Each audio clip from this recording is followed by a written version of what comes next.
Hey everybody, John Mark here. I have got a treat for you today. Several excerpts from interviews that I have done. I have been interviewed by many great people, and today I have 4 excerpts. Over the next a little bit less than 2 hours, you will learn more about how the world works and about how politics really works than you would learn from getting a 4-year degree in political science at any university. As I listened back to this information, I kept saying to myself, this is just gold. And it's not because of me, it's because of the concepts, because of the ideas, because of the solutions. You're about to hear solutions, solutions, solutions. For those of you who are familiar with my work, you will have a lot of your remaining questions answered if you still had any. And for those of you who are relatively new to my work, this is an absolute gold mine. Every single person in our new areas, whatever areas we rule after a shakeout here in the United States of America, needs to learn and understand these things. So I encourage you to listen carefully. There will be some notes on the screen. Also, you will hear some concepts talked about more than once, but that's important because the repetition helps you remember it because these concepts are so important. And every time I answer a question, I flesh it out a little bit more.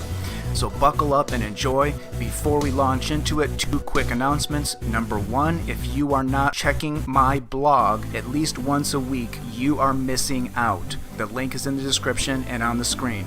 Secondly, the unfiltered version of my video, Civil War II in America, What Comes After, is now available on BitChute. The link is in the description. This is a completely new video with some of the same points as the original YouTube version, but a lot more content and a lot more recommendations specifically for the grassroots right wing. You do not want to miss it. All right, let's get into it. I've got 4 excerpts from 4 different interviews here. These are edited somewhat. The links to each one of these entire interviews is in the description. A huge thank you to these interviewers for doing such a great job bringing out some of the common questions and important topics that I talk about. And a huge thank you to all of the great people that have interviewed me over the last several months since I started my YouTube channel. You guys have all been a great help to me, and you've helped me understand how to communicate these concepts better. So a huge thanks to all of you. All right, here we go. All right, welcome to the Pill Stream. I'm Devin Stack, and I've got a guest with me today, John Mark. You can follow him on Twitter at John Mark Says. He also has a YouTube channel where he talks about propertarianism, which is what we're going to talk about tonight. Thanks for joining us, John. And I was thinking a lot of people might not be too familiar with what propertarianism is. It's kind of a new way of governing, I guess you could say, that seeks to fix a lot of the problems of our current system and hopefully stop some of the problems that have been destroying our current system from happening again. I'm really interested in that aspect of it because there's a lot of things that democracies have problems with that come with the fact that you can vote in your own interests that are basically going to lead to bad things. So I'm very curious to see what you have to say in terms of what propertarianism does that's different than our current system and how that would prevent that sort of thing happening. So why don't you just go ahead and tell everyone a little bit about yourself, about your channel if you want, and then we'll launch right into it. Thanks a lot, Evan. Appreciate it. I started a YouTube channel about 3 months ago now, I think, and it just started taking off pretty quickly. And a big part of that is because I'm talking about propertarianism. It's a fantastic long-term solution for the right wing. So just context for the audience. Obviously, this is not something that's going to be just rolled into implementation in our current system. But as we'll probably chat about a little bit later, there's going to be some kind of a shakeout in America. And so what I often say is we, the right wing, the grassroots right wing, we have to be ready with something better if and when we have a chance to implement something better in the future so that our descendants don't have to keep fighting this battle over and over. And I believe propertarianism is the answer to that question of what do we implement. And so I'll give you a quick overview and, Devin, feel free to interrupt me at any time, ask me questions. Propertarianism is something that was developed over the past several years by a man named Kurt Doolittle. And he did it basically in public on Facebook, just making Facebook posts and having people help him refine it. And so it's to the point now where it's pretty well completed. We have a constitution that Kurt has written that is almost complete. It obviously tries to keep the good things about the original U.S. Constitution, but the original U.S. Constitution obviously wasn't airtight enough because look where we are, and there were just things that they could not have foreseen. So it's a fairly complete solution, and it's a rule of law-based solution. So I'll try to give you a kind of an overview of it.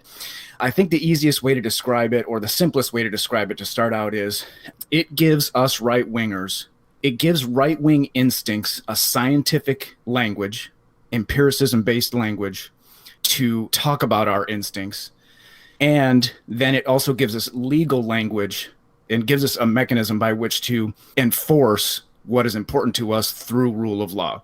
Because right-wing instincts, what our instinct is our instinct is to protect the various assets of our group, our civilization, our nation, whatever our group is. Our instinct is to protect those assets, and many of those assets are not physical things.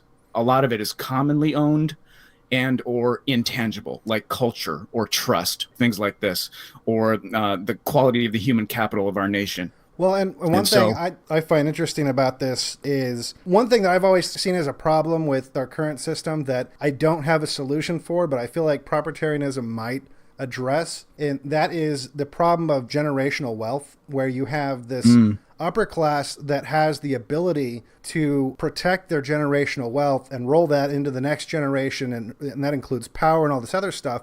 But what's not protected is the common man's generational wealth includes the safe neighborhood that his kids grow up in, you know? So when you make these decisions that allow for the mass third world immigration that affects the quality of life of the average person, it's affecting the generational wealth of the common man, where what would normally be passed on to his children would be the safe neighborhood. And now because of the decisions of the upper class, who they still have their safe neighborhood, and in fact they're getting more wealth to pass on to their children by importing these cheap workers.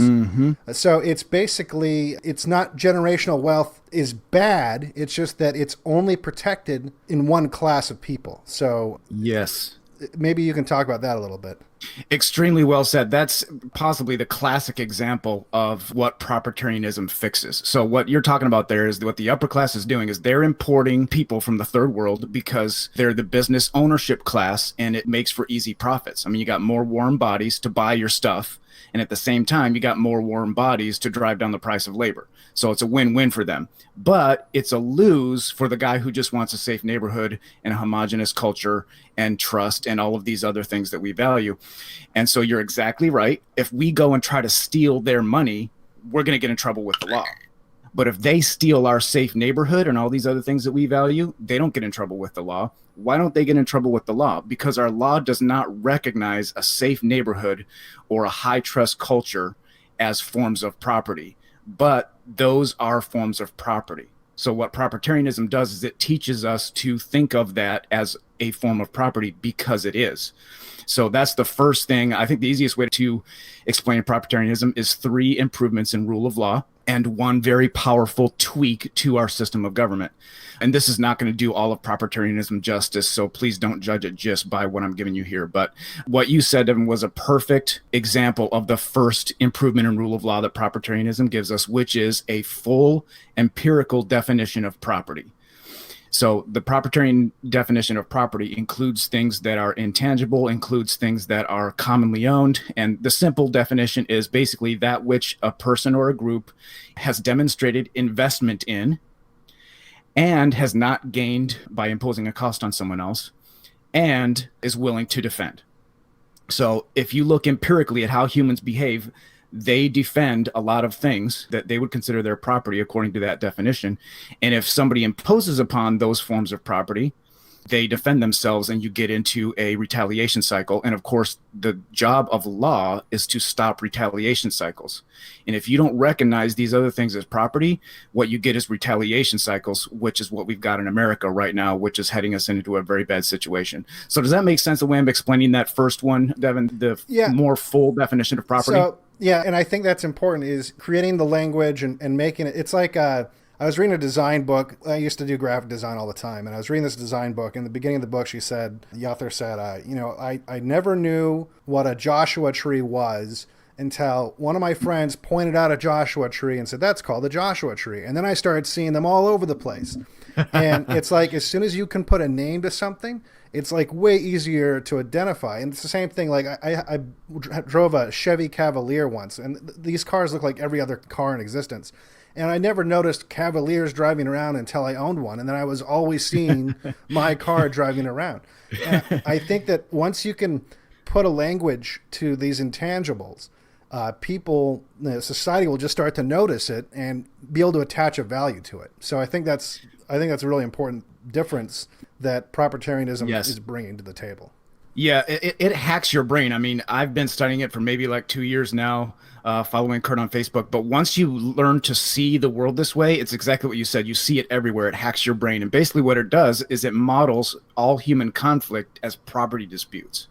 And you start to see it that way, and you realize that's what's going on. And then you look at what our current system is and what it's doing, and you realize it's not resolving all these property disputes because it's not defining all these things as property that people actually consider to be their property in the way that they act. And therefore, if the law doesn't define it as property, you can't defend it. You can't defend what you can't define, or what you don't define as property. So that's a great way of thinking about it. And it does hack your brain. You start to see it everywhere once you start seeing that. So that's the first big insight of propertarianism, a full definition of property. And then the second improvement in rule of law is reciprocity. You have a very specific definition that's written down in propertarianism that would be written down in our rule of law. It's a very specific definition of reciprocity. And I won't go through all the ingredients because I don't want to get too technical, but it's just 4 or 5 ingredients. And what you see is, if you look at human behavior, if a transaction between two people or groups does not meet this definition of reciprocity, you get retaliation. You get retaliation cycles. People either will leave each other alone or they'll fight if what they're doing cannot meet this definition of reciprocity. So this is another very powerful insight that goes hand in glove with the full definition of property. And so what the judiciary would be doing under propertarianism is they wouldn't be doing a lot of this arbitrary legislation that they're doing now and legislating from the bench and all of this. The purpose of rule of law is basically to decide property disputes, now that we know to talk of it that way, with the rule of reciprocity. Is somebody violating reciprocity against somebody else? And if they are, they can't do that. And then you shut down the retaliation cycles. You get a high trust going in your society, even to a higher level than we already have. And then you get richer and richer because people are cooperating instead of fighting and parasiting off each other. Does that kind of make sense? So with the reciprocity thing, give me a real world example of something like a problem, I guess, in current society that this would address. Okay, so we could go back to the same example you just used. Just to run down really quick the definition of reciprocity and propertarianism, it has to be productive. In other words, it has to add value. The exchange between two groups or humans has to add value. It has to be fully informed. One party can't not know something that the other party knows. Productive, fully informed, free of negative externality. It can't affect some other party that's not party to the exchange. It can't affect them negatively. It has to be voluntary. So these criteria it has to meet. So if you look at that, what the ruling class is doing to us, what the ruling class is doing to, say, the white working man in America, right? Or just the working man in general. They are exchanging in a transaction. They are imposing upon us these millions of immigrants. And they're using an excuse. The excuse is, well, it benefits the economy, quote unquote, and it increases GDP. Well, that's just one measure. That's not a full accounting. We use the terminology in propertarianism, quote unquote, full accounting. In other words, you have to look at all the costs and all the benefits. And so if you look at what they're doing, there are a tremendous number of costs upon us. For one thing, it's not voluntary. We're not agreeing to this. We never agreed to this, did we? So I mean, that's a simple one right there. They're deliberately not informing the public about the negative impacts. And in addition to that, the bottom line is really like there's no consent at all. Yes. Like I actually got retweeted by Stephen Molyneux this week. When all I did was awesome. I tweeted out 2 photos. One photo was a picture of an elementary school in 1968 class photo. And it was all white kids, all well-dressed. None of them were significantly overweight. They looked very respectful. And then I found a photo from that exact same school from 2016. And first of all, it had like 5 different teachers for some reason. More students. It was like the classroom size looked like it had increased by like 30%. I would say 80% of the kids were overweight, and we could only find one white kid in the entire photo. And it was 50 years difference, and the demographics had the people had been completely replaced. It wasn't like, oh, look, now there's some diversity. There was no diversity. Yeah. There was one lonely white kid, like barely in the back, like finding Where's Waldo. It was ridiculous. So, I think Yeah. when you have governments making these decisions, in other words, if in 1965, had they just shown the average person who was supportive of the Immigration Act change, you just show them those two photos and said, this is what it's going to look like in 2016, they would say no. They would say, hell no. Because, in fact, you can look back to Kennedy talking to people, say, oh, no, this is not going to change the demographic makeup. I mean, they lied. In that situation, let's use this as an example. I mean, 50 years would be kind of a long time, but let's just say in propertarianism, the government were to essentially do the exact same thing. And the public were to say, all right, this clearly impacted us and all these, we weren't informed. It affected us negatively. Mm-hmm. What then do you do? Like what mechanism does propertarianism offer where I can actually undo the damage or be recouped somehow? You can go into court and you say, hey, this transaction did not meet the definition of reciprocity. It's a parasitic transaction. It's imposing these costs on these various forms of property that we value. And this is also a perfect segue into propertarianism recommends a change to our system of government, a simple change, but it's extremely powerful that would nip a lot of this in the bud going forward as well, which is any legislation that is passed by, say, the houses of government. And just to be clear, under propertarian rule of law, you could have various forms of government underneath it, right? But let's just say, for example, we have our current form of government. We have the two houses of Congress. Let's say they pass some legislation and they want to bring in, an extra 10 million refugees from somewhere or something like this, right? Well, what propertarianism recommends is any legislation that is passed by the houses of government has to be double-checked and vetted and approved by the judiciary to ensure that it is reciprocal, to ensure that it is not parasitic upon any group or any form of property in the nation before it can be passed into law. And if it doesn't pass that test, the judiciary kicks it back to the legislature and says, you can't pass this. You can't do this. So as long as you can keep your judiciary relatively clean, in one fell swoop, you are cutting out the whole corrupt politician thing. You're cutting out the whole special interests buying politicians thing, because why would you buy politicians if you can't pass parasitic legislation? That's the whole point. And you're nipping a lot of this in the bud right up front. Does that make sense the way I'm explaining it? Yeah, that's the one weak link. What's protecting the judiciary from becoming corrupt? Because right now it's corrupt, you could easily say, Yes. And there's groups that are way overrepresented in our judiciary right now. So what mechanism would prevent that from happening? It's because I kind of feel like in some ways it almost makes it too powerful. Like a lot of, National Socialists, for example, will say, oh, it'd be great because you have all these people that really care about the nation. And you're like, okay, that might work for like a generation. And then eventually it would become corrupt and, it'd be like socialism everywhere else. And I kind of feel like there could be a possible problem with propertarianism with the judiciary. You'd have judge it like, is that something that you'd have to almost like trial and error, or how do you address that, I guess? Well, that's a great question, and that's one of the most common questions we get, because just like you, people immediately perceive, okay, you're giving more power to the judiciary. So 2 quick points. One is, let's not forget that if we had the system in place, we would be removing a gigantic wide highway through which our enemies are driving daily right now, which is the whole corrupt legislation thing, the whole corrupt politician thing. So we would be fighting a one-front battle, if that makes sense. Keep the judiciary clean. Okay. So then the question is, how do you keep the judiciary clean? Under propertarianism, the judiciary is just going to be deciding whether interactions are parasitic or not. They're not going to be legislating from the bench. They won't even have the ability to do that because of the way the laws are written. John Mark interrupting myself here. I answered this question a little bit more completely in the next interview excerpt that you're going to hear in a few minutes, but the part I left out here was that we would have a system for impeaching judges who do not follow the jurisprudence laid out in the Constitution. Our current Constitution does not have a clear enough jurisprudence about exactly what criteria judges need to use to decide cases. And that's why we have all this judicial activism, because the law is not clear enough, and because we don't have a system that actually functions to impeach judges when they deviate from the criteria they should be using to decide cases. So propertarianism would fix that aspect. You'll hear more about this in a few minutes. And so we won't have this desperate, oh my gosh, we got to have more people on the Supreme Court than our enemies do, because otherwise they're going to legislate from the bench. No, they're just going to be deciding whether something's parasitic or not. So I'll just give that brief introduction. But yes, you're perceiving correctly that there's a lot of power in the judiciary and we have to keep the judiciary clean. But again, it's this whole problem. How do you eliminate the corruption from a governmental system? Public hangings. Public hangings. And you also correctly identified the other option is you can have a strong man, right?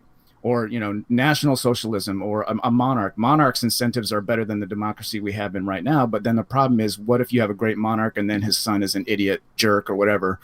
It's hard to sustain. So if you could make propertarianism work and keep the judiciary clean, it could really sustain for a long, long time. Not to get too sci-fi, but what if you were able to create an AI that would automatically check, like that way they couldn't be corrupted other than, obviously you write it wrong. But if you somehow had an AI that it's just a bunch of if-then statements, that eventually it's like, yeah, this is property, or, and then that way you can't really fuck with it. And if it ends up being wrong about stuff, you just, fiddle with the code a little bit. I mean, I think that'd be crazy. That's a little Star Trek. And I can see a lot of nightmare scenarios that would come out of that. But I don't know. I've always thought that there was some infallible thing that could just decide, yes, this is just. No, this is not. Interrupting myself here again. What I should have said here in answer to Devin was, yes, that is exactly what propertarianism gives us. It gives us the closest thing we are going to see in the human realm to an artificial intelligence bot that seeks out and destroys parasitism through rule of law. It provides such specific and complete criteria for deciding cases that there is no wiggle room. All a judge does when deciding a case is look at the definition of property and look at the definition of reciprocity, and if need be, go to the falsehood tests that propertarianism provides. They go line by line and they say, does what this person or group is trying to do meet each one of these aspects of the definition? If so, it's okay to do. If not, it's not okay to do. All they have to do is go line by line, step by step. It'd be interesting to hear what Kurt has to say about this, because Kurt comes from a computer programming background. He said one of the things that helped him come up with this was when you write a computer program, everything has to work. If there's a single thing in the link that does not work, your program doesn't work.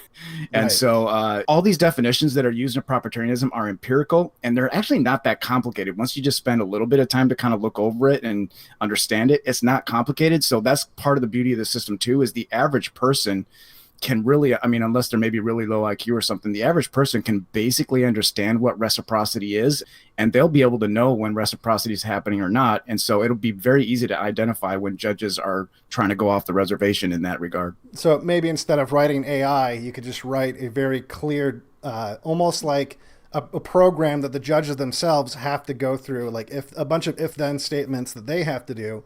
And then if you find out that they're deviating from that list, then public hangings. It warms my heart listening back to this to hear Devin talk about a series of if-then statements like a computer program. That is exactly what propertarian law provides us. The series of if-then statements is the definition of reciprocity, the definition of property, and the falsehood tests. All a judge will do is say, for example, if looking at the reciprocity definition, if what this person or group wants to do does not meet the first part of the definition of reciprocity, it is not okay to do. If it does meet the first part of the definition of reciprocity, then we move to the second part of the definition of reciprocity and make a judgment about that. If the action meets that part of the definition, fine, then we go to the third part of the definition. If it meets that, then we go to the fourth part of the definition.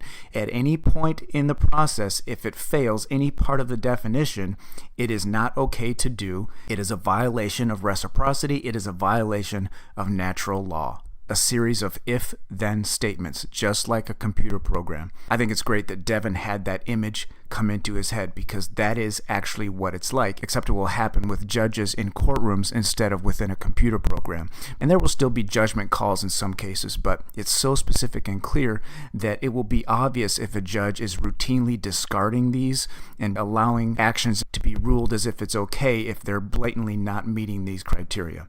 the clarity, the specificity, the accuracy, the empiricism of these definitions provides us something that we have not had before in Western law or any kind of law. And it is really just like a series of if-then statements in a computer program. A program that the judges themselves have to go through, like if a bunch of if-then statements that they have to do. And then if you find out that they're deviating from that list, then public hangings. Yeah. Somebody else on another interview I did suggested that too. If you're a judge and you get found that you're on the take, death penalty. Absolutely. That's pretty. I think that honestly, that change alone, that should apply across the board. If that's all you did was just say, all right, the second you find out, I mean, just think of how many politicians right now, some of which are still serving, wouldn't be around if there were just a clear understanding that, if you cross this line, if you do anything that can be considered putting your own personal interests ahead of the interests of the country in a devious way, I mean, you're gone, because you're essentially, you're an enemy of the people at that point. I mean, it should be pretty, I mean, treason does have the death penalty. And so I think we just need to broaden the definition of treason to be more realistic. Absolutely. And you're talking about something that I talk about in a little bit different language a lot in my videos, which is just our solution as right wingers. Our primary solution cannot be trying to teach people. It has to be to punish parasitism. We have to punish with rule of law, because there are just too many people on this planet. And of course, now with immigration in America right now, that have all sorts of incentives and biases and instincts that just, they don't want to hear what we're selling. And of course, we're right. If you eliminate parasitism and force everybody not to be a parasite, your society gets rich. But they don't care. And so we have to go into punishing. And the parasites, they're not interested in what's intellectually honest. So it's really not an argument for them. They're interested in winning. So you can sit there and be one of these ineffective people, like these neocons, these conservatives on the right that say, what if that person had been white? Then what? And it's like, they don't care. You're acting like they care about hypocrisy. They don't give a shit about hypocrisy. So making the moral argument doesn't matter to these people. They're at war. The big problem with the right versus left situation right now is that the left has been at war with the right for maybe forever, at least my entire lifetime. And the right has been trying to win a debate. And you can't debate with cancer. You can, you can, but it's you're still going to die. Not going to do any good. Right. And so I think that's the biggest thing that people on the right need to get over right now. I mean, even people like Molyneux, who's fairly laid back in a lot of these things, has said the time for arguments is over. And because it is, we've already made the case. The line's already been drawn. There's not anyone who's politically engaged at all. They're not going to be swayed. The divide is so wide now. It's almost impossible to say that there's people riding on the fence. The people riding on the fence are just going to go with whoever wins anyway. So it's really at a point where we need to start thinking about, I think, what happens next, because the divide is such that there's no reconciling this. And so that's, people freak out a lot, I think, when you talk about proprietarianism, or sometimes when I talk about things, and of course, I have my book, which is totally fictional, by the way, Day of the Rope. People freak out like, oh, you guys are feds, you're feds. No, we're not saying that you should try to start a civil war. We're saying that you can't look at the current situation in our country and think that that's not a very good possibility. And if you're not planning ahead, and planning doesn't just mean, oh, I've got, cans of soup and bullets and whatever. And that's part of it. But you have to have a plan for what comes next. And you have to have a solution to the problem that originated all this nonsense in the first place. Yeah, I think it's one of the main tendencies in history. The libertarian runs away from the communist, but the communist wants to live among libertarians to tax them. Exactly right. You have people moving out of California. I mean, you have blue liberals moving out of California, and they make up whatever excuse they want, and then they come to Texas and they help that turn blue. It's like, when will you people just go away and leave us alone? Well, that's what the right wing is learning. It's like, they're not going to go away because they're the parasite, and it needs a host. Now, in your videos, and again, I cannot be, I cannot find the right words to do justice to your videos. They are kind of an encyclopedic review of the current state of the right, the true right, and it's quite fascinating. You say there's a couple of ingredients that we need to reach, and one of them is essentially the right-winger understanding you won't convince the left. Yes. And that was something that really helped me to figure out what was going on, because I think I'm like a lot of grassroots right wingers, and people in general are like this. We think that other people are like us, or can be like us, or that they think like us, or even if they don't, that we can convince them somehow. But one of the things that Kurt Doolittle helped me understand, which I know you're familiar with him and probably a lot of your audience as well, he helped me understand why these people cannot be taught. And really, it comes down to instincts. And so I won't go into the whole thing, but they have very different instincts. A lot of this actually comes to genetic properties. Some of it is gender, like women vote far more left than men on average. Some of it is family status, like white married women with children vote much more right wing than single white women.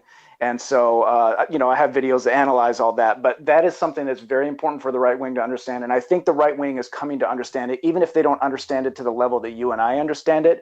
They're realizing, wow, there is no reasoning with these people. They don't care about reasoning or logical consistency at all. And so the frustration is reaching a fever pitch. That's why I've been fighting against intellectuals who push forward this delusion of convincing, of the project of persuasion. There is no demonstration that we can move by just argument an entire population toward a political preference. That just never happened. Yes, I mean, there's some people that will learn. The way I say it is, some people will learn, but we are not going to teach a critical mass of leftists to not be the way they are. They just are the way they are for reasons that, we could go into, but you're exactly right. And you get to the point when you say, ultimately, they are right. The leftists are right. It is in their interest in continuing this increase of state services. They perceive their strategic position correctly, and that's why you won't convince them also. That's a great point, JF, and I'm glad you brought it out, is they are actually perceiving correctly that is their best play to do what they're doing, at least in the short term. Now, you and I know that in the long term, all this is really bad, but in the short term, a lot of people if you think about the entire planet, the average IQ on this planet is somewhere between 85 and 90. The great majority of those people, their optimum short-term strategy is not, let me see what I can produce on my own merit, and hopefully nobody will take it from me. That's not their optimum strategy. Their optimum strategy is, I'm going to get whatever I can, however I can, even if it means being a parasite. So in the short term, they are actually looking out for their own best interests, and that's another reason why persuasion does not work on them. Absolutely. Now, on the Civil War scenario, what do you think of the possibility that the leftists will win power in the US and that they may boil the frog progressively in terms of taking the guns away progressively enough so as not to trigger a revolution and enact red flag laws and catch people in these local courts where some psychiatrist says, yes, he's mentally unhealthy, and then they end up getting paid, and there's so much money to be made that every psychiatrist is interested in finding their own terrorist. What do you think of the possibility that the American people and the right wing will find themselves without guns within the next 20 years? If I was a leftist strategist, that would be my strategy. Boil the frog. If I was a leftist strategist, I would be saying, everybody calm the heck down. Stop calling everybody Nazis. Let's just boil the frog. Now, the thing is, the grassroots left cannot stop themselves from doing what they're doing. They are acting on 100% pure instinct. And it's very interesting. You can see the kind of the old dogs of the Democrat Party, like the Biden, and the Pelosi and these guys. They say this kind of super politically correct stuff because they know the base wants to hear it. But you can tell they're like, oh my gosh, what have we unleashed? These people actually believe this stuff, and they're going crazy with it. So I don't think the left can stop themselves, because one of the principles I talk about is the most intolerant group wins. Well, the most intolerant group on the left is the social justice warrior crazies, and they will absolutely punish even their own if they don't toe the politically correct line and go along with this craziness. So I don't think they can help themselves, and I think that would be the optimum strategy for the left, boiling the frog. But I don't think they can really pull it off because they can't keep their base in line. And then the last point you made about the guns, absolutely red flag laws. If that were to go in at a federal level, that would be the crossing the Rubicon moment. And I think there's enough grassroots right-wingers that understand that. Now, would that trigger something immediately? I don't know that. But that's a very clever play, is this red flag law thing. Now, I don't know if they're actually going to try to push it to the federal, or if they're going to maybe make it easier for states to do it. But that's the type of thing they're very clever. These are not dumb people, the people that are at the top that are running this stuff. So, but that could trigger it for sure. Absolutely. Nietzschean modernist says, sounds like a boomer fantasy. 1776 will commence again. How does the right defy, I will not read this other one, but essentially he is calling out that this whole scenario of a civil war is too fantasist. Okay, so that's a good one. I mean, we get that a lot. And so one of the variations of that is, well, the grassroots right wing hasn't fought so far, so why do you think they would fight in the future? They've just given ground and given ground. They haven't conserved anything. They don't have any fight in them. And I think that's a misdiagnosis. The diagnosis in my mind is the left has a built-in advantage for political and institutional advocacy because they need it. The right-wing grassroots does not need it. We're happy with our families and with our jobs. And so we have been disassociating because that used to work. It worked until we can't win any more elections, and then there's nowhere else to run.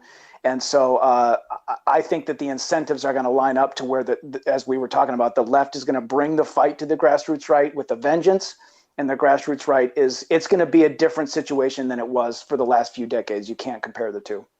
Yeah, I like this idea of dissociation because I think this leaving of society by the right wing is a phenomenon that's hard to record and see in data, but I think it must be happening right now.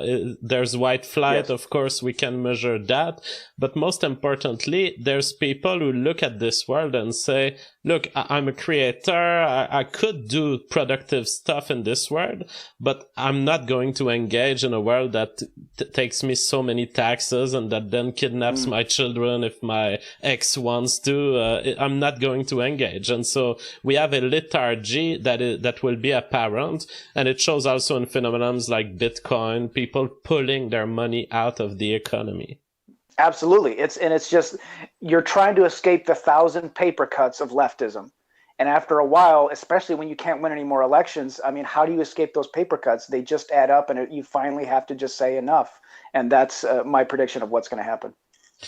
Now we talk about the rebuilding of a nation after such events, because if such events happen, we can learn from the past. And my understanding of your theory is essentially the United States had most of the right ingredients, but it didn't protect against parasitism properly. And with the stacking of parasitism across the years, the Constitution is essentially under siege. It was a good idea in the beginning, but there were too many holes, and now we're living through the hell that happens when these holes get filled.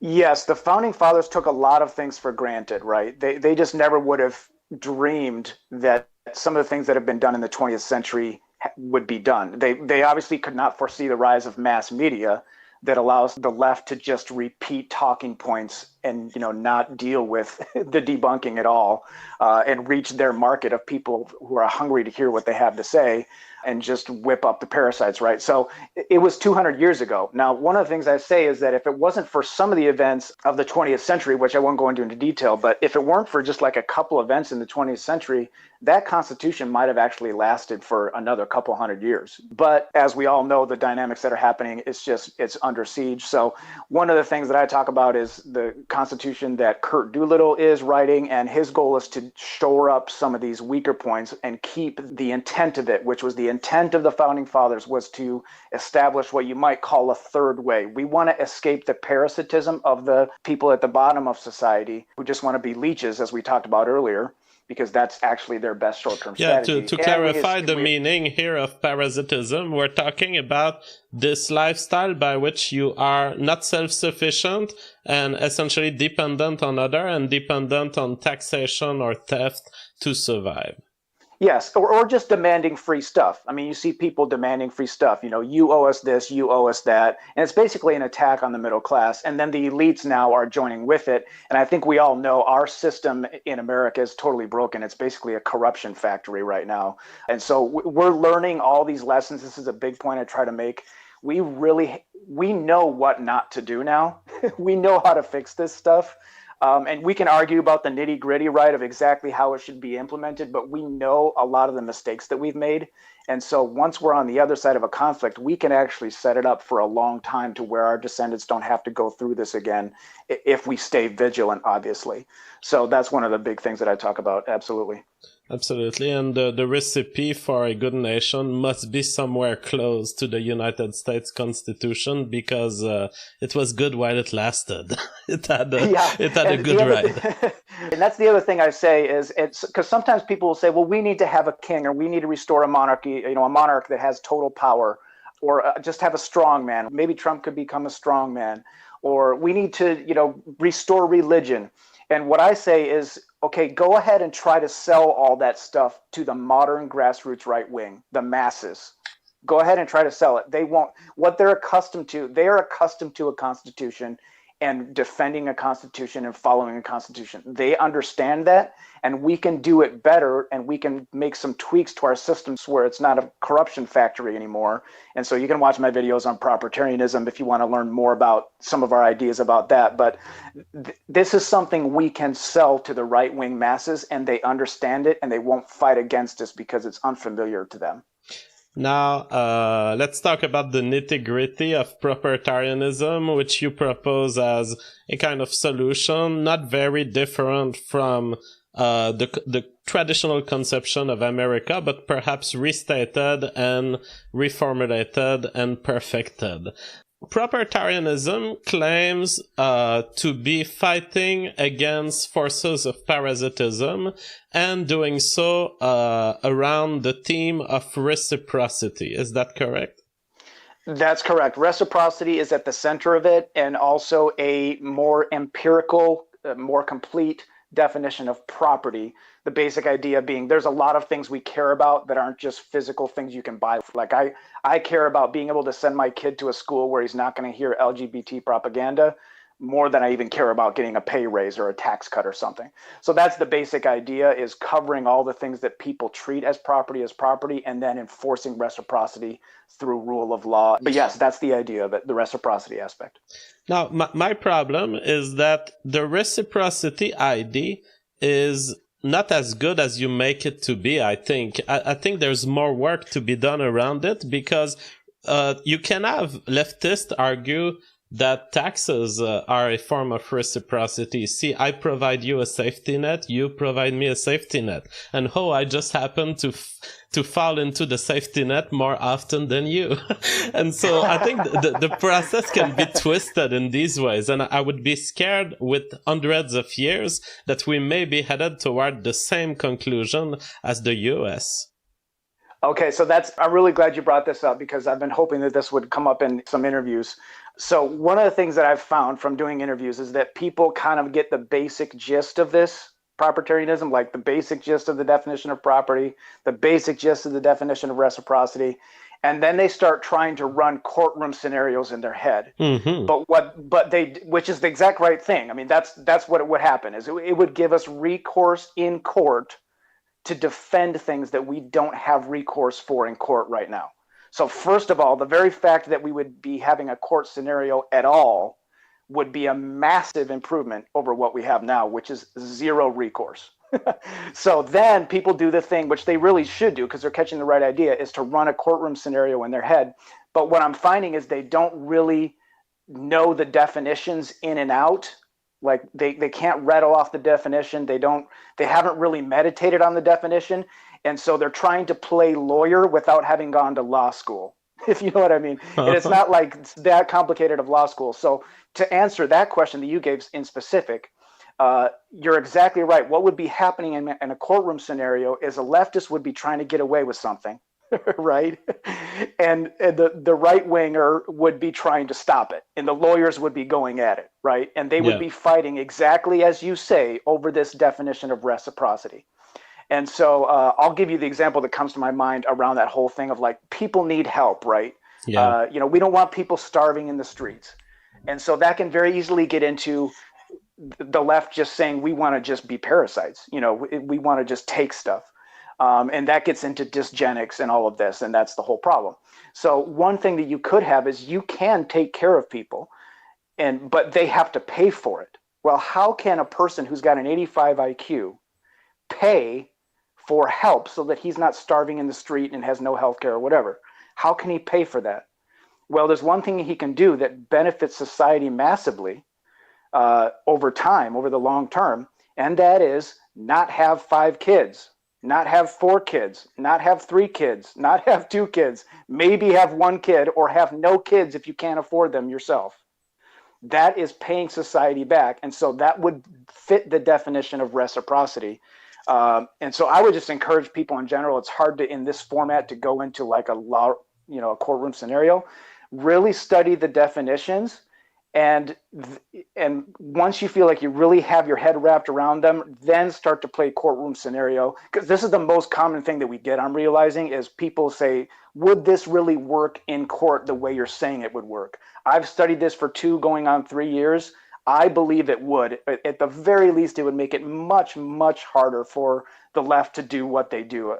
Infinitely harder. Would it be perfect? No. Are our laws against murder stopping all the murderers? Do we sometimes jail the wrong guy? Yes. But is it way better than having no laws against murder? Absolutely. It's light years better. So that's kind of my 30,000-foot answer to that question. Now, some of the weaknesses of the current system, I'd like to ask you about in a proprietarianist system, if they remain. Judges. Judges are the Achilles heel of our system. They don't give a shit about the laws. They will twist facts so that they know that it will fit into a law.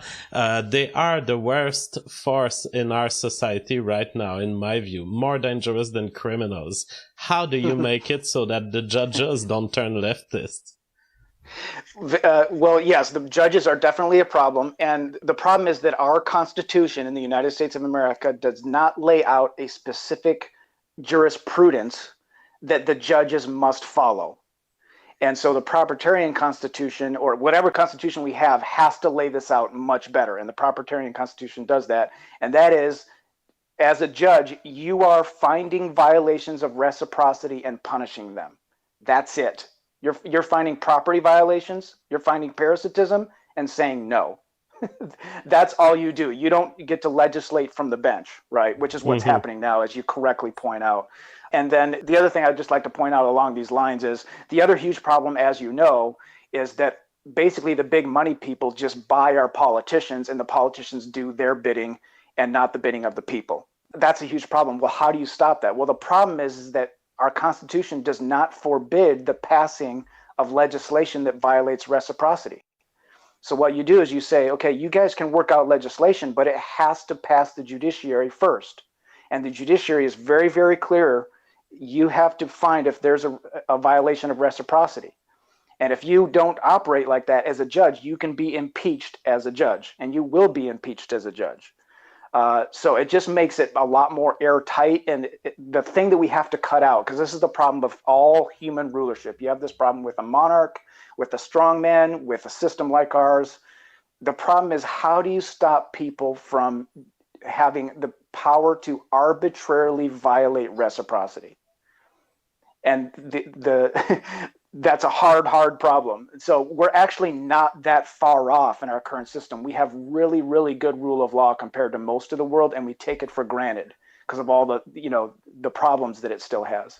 But we're not that far off. We just have to drastically limit what our judges are able to do. And as far as I can tell, what Kurt has written down would accomplish that. And I just encourage people, especially if you're a smart type of person, you'd like to study that kind of thing, go check it out for yourself. Now, another thing that goes wrong in our society is democracy. Essentially, people have found that they can vote money to themselves, and they use that right plentifully. What do you do with democracy in proprietarianism?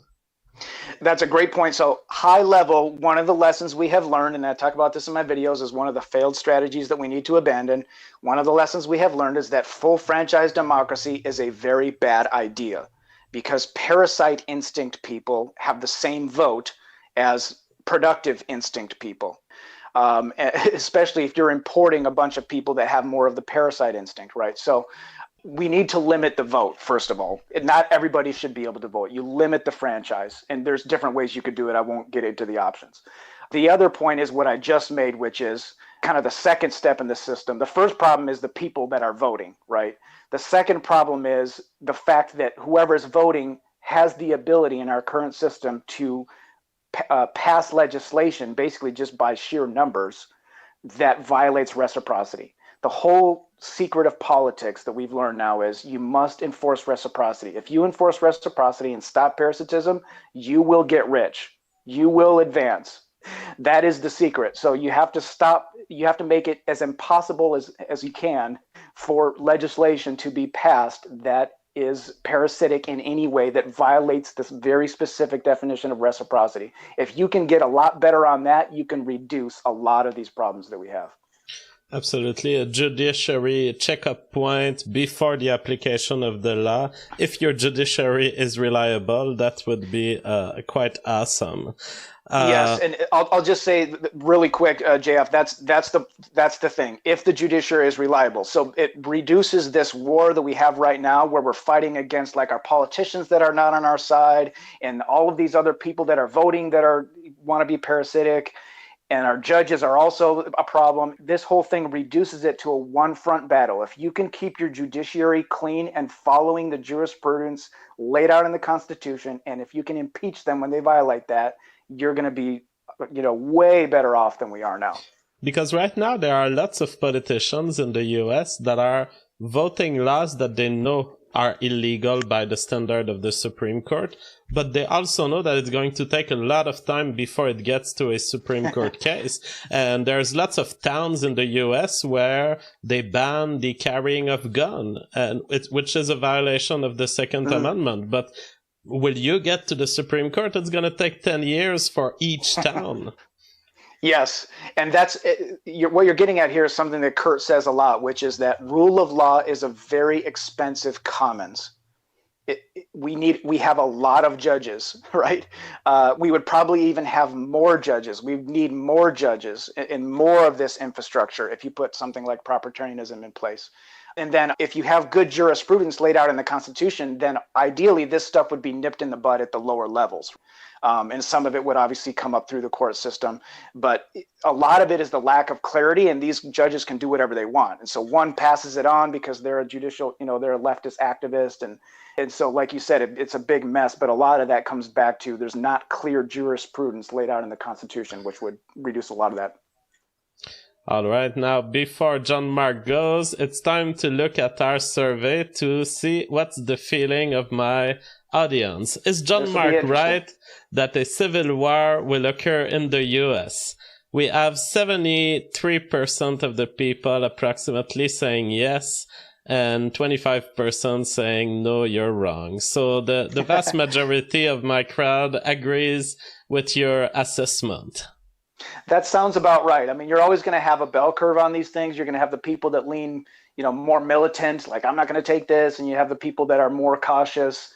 And we all have our biases because of our outlook and our makeup. So that sounds about right, though, especially for this audience. And I think on the grassroots right in general, the grassroots right is pretty militant in their makeup. I mean, we have 400 million guns, which is a sign of that. Mostly grassroots right wingers going to the military. So that sounds about right of what I would expect. All right. One last thing I wanted to talk to you about is this feeling I have that proprietarianism is very much a relabeling of some views of libertarianism. And in the end, reciprocity is like this idea of consent and libertarianism and the extension of rights to your children and to what they see at school. That's an extension of parental rights in libertarianism, parental control. Ultimately, isn't it the case that what Kurt Doolittle is coming with is essentially just a restatement of consent, and just this idea that we forgot too many things in consensual relationships. And when, for example, we defend free speech with the First Amendment, we forgot to include, oh yeah, you also have the liberty to decide not to vaccinate yourself or vaccinate your children. It's like we cared for the liberty of speaking, but we forgot the most elementary liberty, which is the liberty to your own medical care and what goes into your body. Yes, I think the word you used somewhere in there, extension, is probably a pretty good word. I wouldn't say it's just a restatement, because it definitely goes beyond what libertarianism used to have, or what we, the typical definition of libertarianism that people would have. But it does extend that instinct, and I think your examples were pretty good. It extends that instinct that the libertarians have, which is don't steal from me, don't be a parasite, and it extends it to other forms of property, as you were saying, things that people value, things that people basically treat as property, so we just call it property.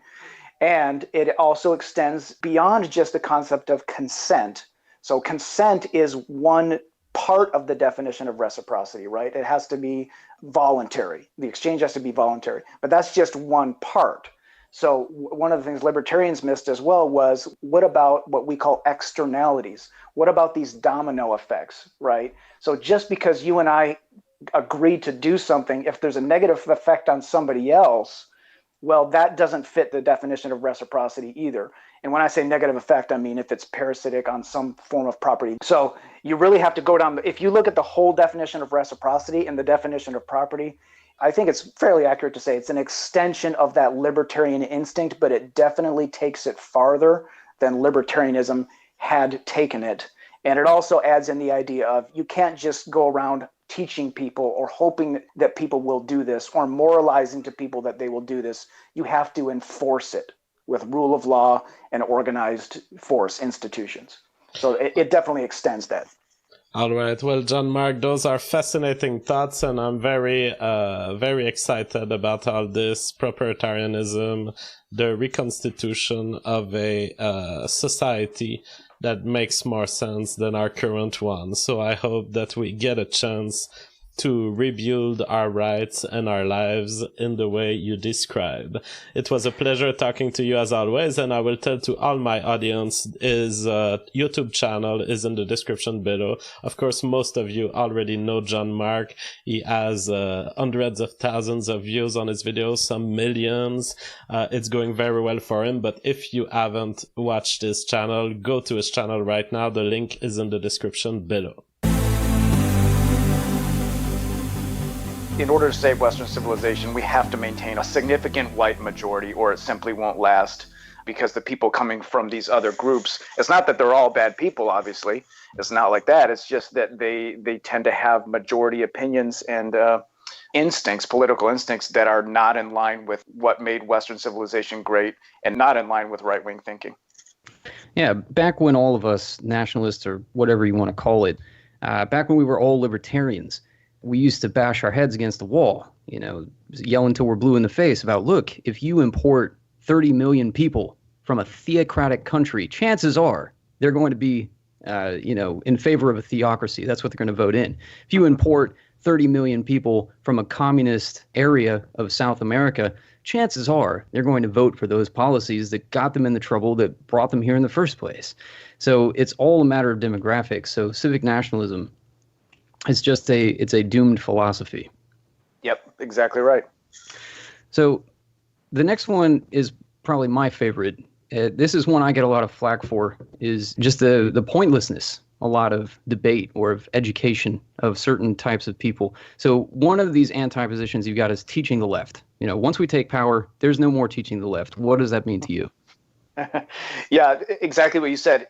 The realization, and I think a lot of right-wingers are realizing this now, that it is pointless to talk to a certain critical mass of the population. It's absolutely pointless to talk to them, because we've all experienced they dodge, they evade, they change the subject, they call you a racist, they do whatever they can do. The one thing they will never do is be intellectually honest.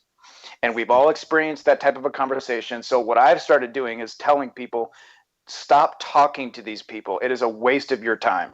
We need to be talking to the people who are willing to learn, which a lot of the civic nationalists are willing to learn, people who are at least remotely, some semblance of intellectual honesty. But the hardcore leftists, don't even bother talking to them. What we need to do with them is separate from them.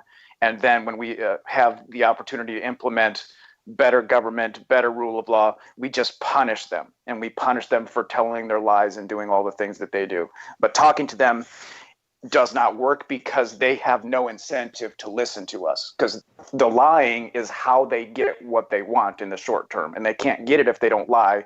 So it's pointless to try to get them not to lie. Right. Yeah, debate is predicated upon the fact that both parties are entering into discussion on good faith. They want to ferret out the truth. They want to contest these ideas so that a greater truth comes about. They want to synthesize where they agree and disagree into something greater. They want to learn something from their opponent. The left has no interest in doing that. The radical left, these people who, as you point out, they're liars. These people are scoundrels. They have no intent on anything honest. They shake your hand with one hand and they hold a knife behind their back with the other hand. So, exactly right. As far as the futility of debate, like when I was an undergrad in college, and I was studying philosophy, like that's what my major was in. And there's only two things you can do with a philosophy degree. One is become a graduate student in philosophy and teach philosophy, and the other is go to law school. Those are like your only two options, really. So you either spend your entire life debating and bickering over nonsense in books that other people or your colleagues have written, or you go into law and you use force. And that's really what it comes down to is, do you persuade by the written word and by reason and by argument, or do you persuade by telling people this is the law, this is how it is? That's a very interesting point. I love the contrast there. You either punish people, and one of the things I say is if you are not willing and able to punish that which you don't want, you don't have power. And so the realization that I've come to is there's a certain segment of the population that is always going to make up a willing market for leftism, for Marxism, because of their circumstances. I don't even demonize these people anymore. To me, I understand why they're doing what they're doing. And it's just like, no, we're not going to let you do that because it's totally destructive to what we want, and it's destructive in the long run.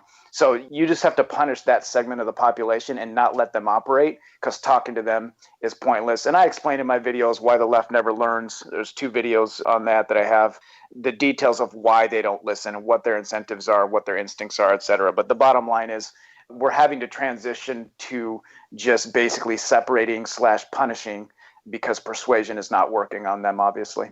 That's right. And one of these things is a nice segue into another one of your anti-points on tolerance. You've got a video called The Winning Right, where you talk about political power and taking political power and exercising political power. And you note that the most intolerant group always wins. So why is tolerance an evil, and why is intolerance what we need at this point in the right wing? Well, the right wing for a while has tried to be tolerant, and it's really tied together with this hope that we can teach people. Because what we as humans, all of us do this, is we have this assumption that everybody else either is like us or can be like us. So if you're like a right-wing guy, a libertarian, and you're interested in reading things, you're interested in having these intellectual discussions and learning new things, you just kind of assume other people are going to be like that. And it turns out most people on the planet are not like that. For one thing, the average IQ on planet Earth is 90, around there somewhere.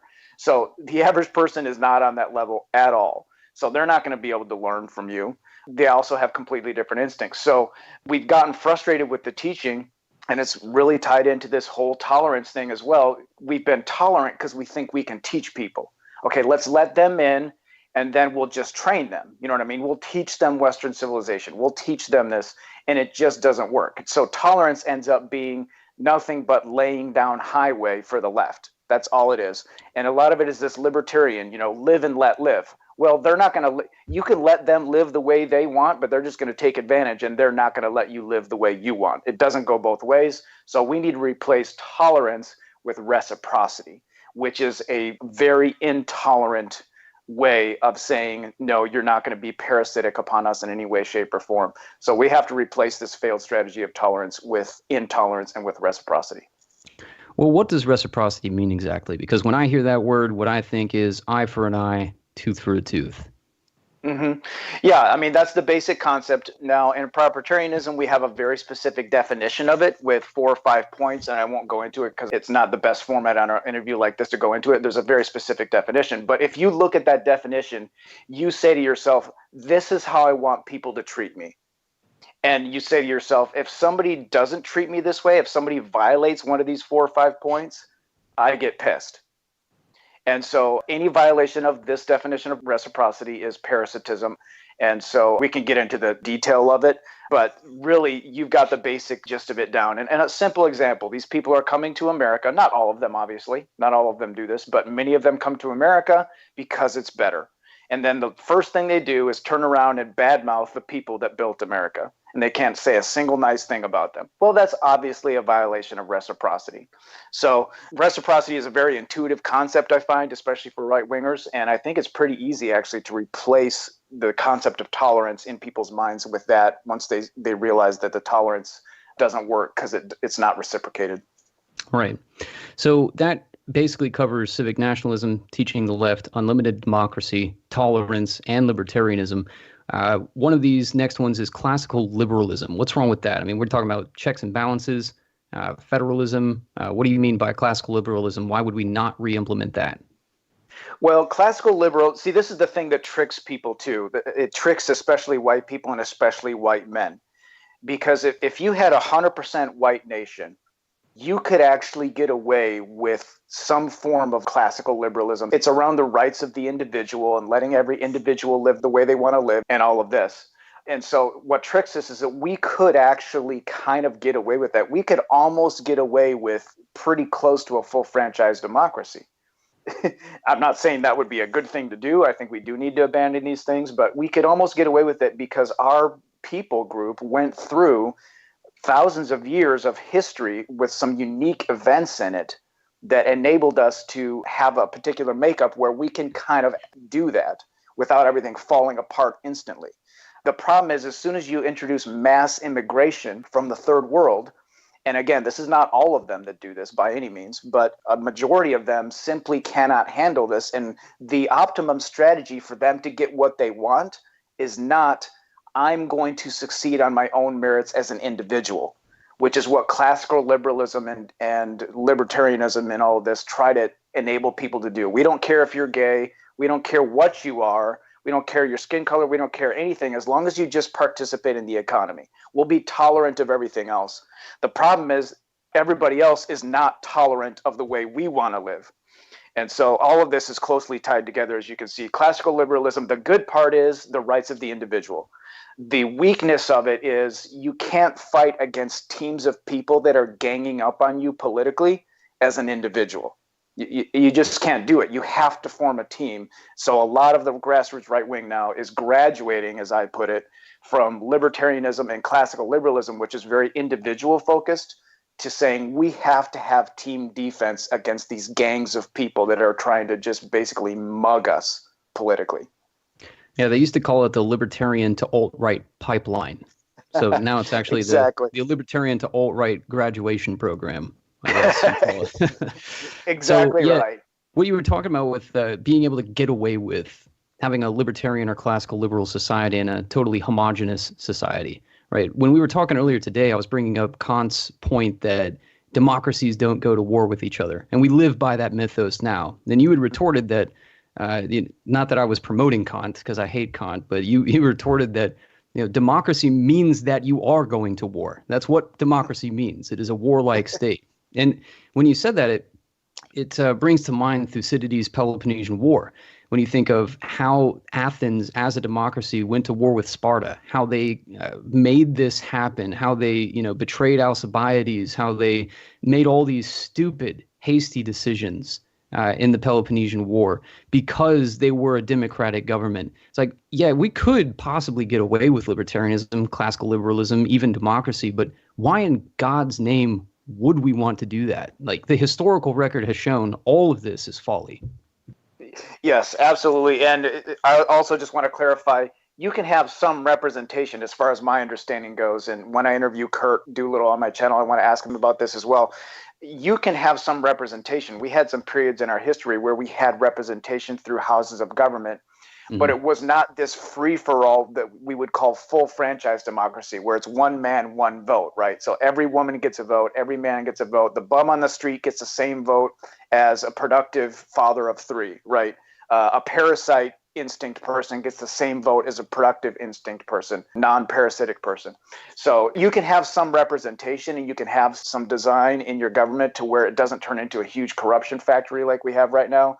But as soon as you start to get into full franchise democracy, you have disaster. And if you look at our founding fathers, they knew this. They did not give everyone the vote because they knew as soon as you let the average man just start to vote himself free stuff from the productive people, they predicted it. They knew what was going to happen.